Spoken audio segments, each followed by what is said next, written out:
I wanted to ask you about the SGS, the scuttling of the SGX takeover of ASICs. That's really interesting. You said in a piece you wrote recently that Australia is an optional extra to Asia,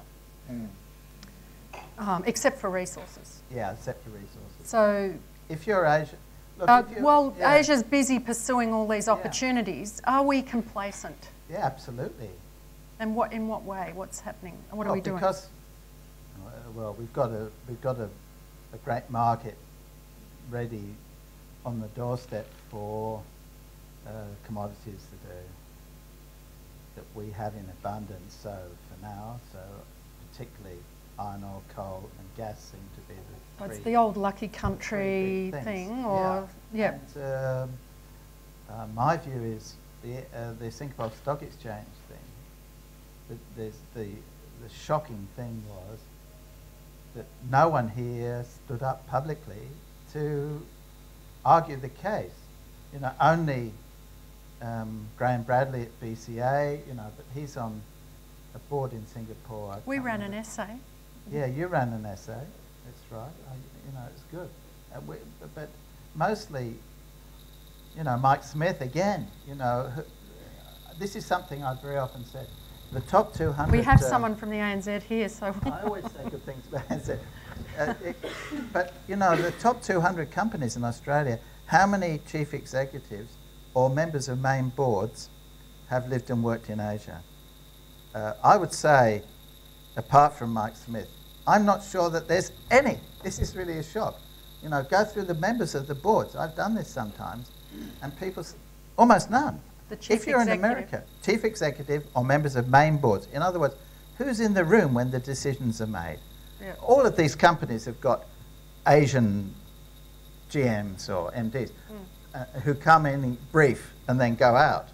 The important thing is who's in the room when the decision is made. I think almost none.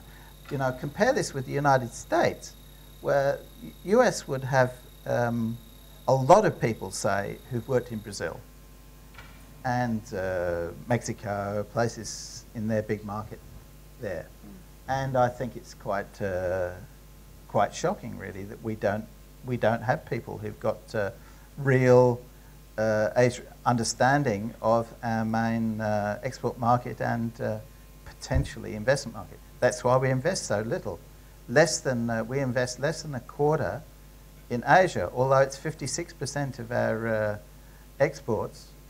It's less than a quarter of our investments, and quite a big slug of that investment is in portfolio investment in Japan. FDI, very, very, very, very small. So this worries me. So when you saw that Singapore Stock Exchange debate, how sad it was. The only people who got emotional about it were the people who are attacking it, on both sides of Parliament. And of course the Greens were getting stuck in from that side, the Catarites from the other side, and so on.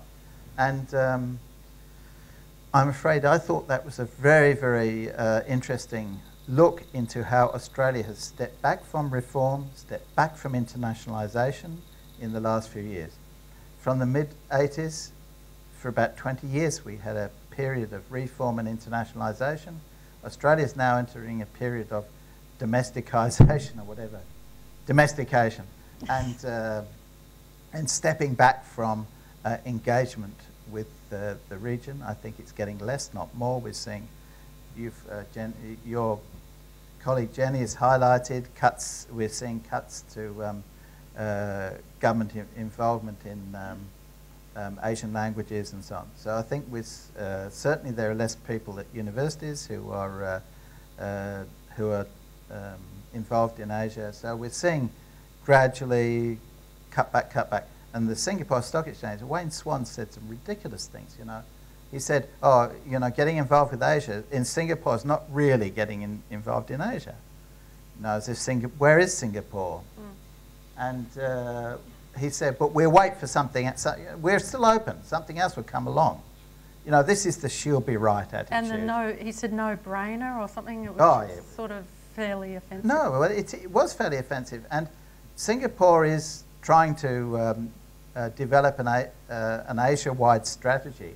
You know, some other people said, oh, let's not do Singapore, let's do Hong Kong because it's bigger and, well, but Hong Kong wasn't inviting us. Hong Kong would not invite us. Hong Kong is a China play. Hong Kong itself has abdicated, has stepped back from its original China role and is now a China play. So